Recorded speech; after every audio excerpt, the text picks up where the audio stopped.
E aí, turma, tudo bem? Sejam bem-vindos a mais um vídeo aqui no meu canal e vamos dar continuidade à nossa série sobre as principais causas de atraso nas obras da construção civil. E hoje vamos falar sobre dados obsoletos. Agora vou mostrar para vocês como dados obsoletos podem afetar a performance da nossa obra. Aqui nessa tela, pessoal, vocês podem ver que nós fizemos o planejamento de uma obra. Aqui é uma casa, certo? Bem simples, mas vocês conseguem olhar alguns detalhes. Por exemplo, aqui, olha, você tem aqui toda a parte de piscina, fachada, cobertura, primeiro pavimento, o térreo. Aqui você tem toda a parte de fundação e elementos enterrados, certo? Aqui embaixo, pessoal, a gente tem, por exemplo, tudo que é planejado do nosso modelo 4D. Então vocês estão vendo aqui, olha, a casa sendo executada mês a mês. Então você olha aqui o que é para ser feito dentro do mês. Você consegue olhar as atividades. Está um pouco pequeno aqui, mas a gente coloca uma sigla, EST para estrutura. Enfim, a gente tem siglas para cada etapa da construção. Facilmente, só de bater o olho aqui, você consegue olhar do que se trata, tá? O que eu vou fazer e qual o pavimento que vai ter esse serviço em execução para cada mês. E ainda aqui embaixo você consegue olhar uma previsão do modelo B no final de cada mês. Isso é muito legal, pessoal. Só que é o seguinte, se você faz a obra direitinho, você não atrasa, o seu cliente vai ficar feliz. Porque depois você vem aqui, você vai colocando imagens do realizado. Então, na medida que você for atrasando a obra, o cliente vai reclamar com você. Vai dizer, nossa, você está atrasando aqui a obra, era para você estar no segundo pavimento, estou vendo aqui que você está no primeiro, tá? Ou então você está adiantado. O ideal é sempre estar adiantado, né, pessoal? Ou pelo menos seguir o cronograma que você mostrou para o seu cliente. E como essa questão de dados obsoletos pode atrapalhar a sua performance? Porque é o seguinte, pessoal, às vezes você imprime isso aqui, você coloca na sua obra, mas você não atualiza, né? É um problema que a gente tem de não atualizar os dados constantemente. Na medida que você vai fazendo medição na sua obra, a cada mês ou a cada semana, isso aqui já ficou obsoleto. E eu posso mostrar para vocês como que a gente controla isso. Por exemplo, quem usa a Smart BIM, nós conseguimos atualizar o planejamento automaticamente na medida que você tem um Kanban. Então, toda semana você tem lá uma lista de atividades não iniciadas, você consegue jogar ele para atividades em andamento e depois para atividades finalizadas. Automaticamente, quando você faz isso, ele já pega a data de início e a data de término de cada serviço. Isso facilita para você depois atualizar o seu planejamento. Vou mostrar para vocês aqui um BI, tá? Vou clicar aqui, por exemplo, dá um F. Tá?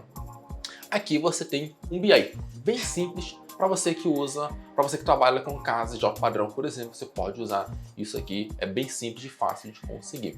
Por exemplo, aqui, pessoal, você tem o valor total previsto para a obra, o valor que já foi executado, o percentual que foi executado. Então, na medida que você vai fazendo as medições, certo? Você vai olhando aqui, pessoal, o que você tinha previsto, tá? Então, por exemplo, nesse mês aqui, a gente tinha previsto executar aproximadamente R$90 mil. Nós fizemos 33 mil. Então, vocês estão vendo que a gente já tem aí um percentual bem baixo, né, de execução. E isso é até um ponto de alerta. Muitas vezes, pessoal, você considera que você vai executar muitas coisas no primeiro mês. Isso não é a realidade da maioria das obras. No primeiro mês você está ainda formando a equipe, o mestre está ainda se adaptando, então você ainda está fazendo as ligações provisórias.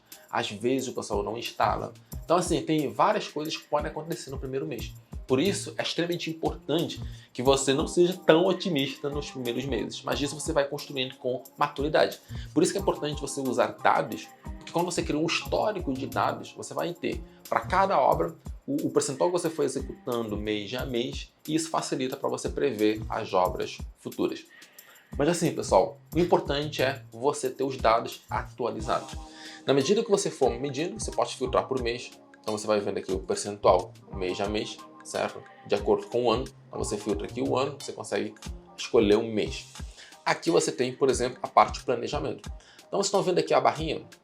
Tá? Então você consegue olhar o que eu já executei de cada obra, tá? De cada serviço. Isso te ajuda, pessoal, a ter um controle da sua obra. Principalmente por filtros, pessoal. Muitos engenheiros não gostam ainda de usar inteligência de dados, mas você consegue escolher a semana, tá? E você vai ver todos os serviços que eram previstos para cada semana. E você tem o status, se o serviço está adiantado ou atrasado, que nem eu mostrei na aula passada. Inclusive, se você não viu a aula passada, dê uma olhada aqui no meu canal, encontre o vídeo, tenho certeza que você vai gostar. E aí depois você vai entender o relacionamento das atividades, tá? Então assim, pessoal, o importante é você ter os dados atualizados em tempo real.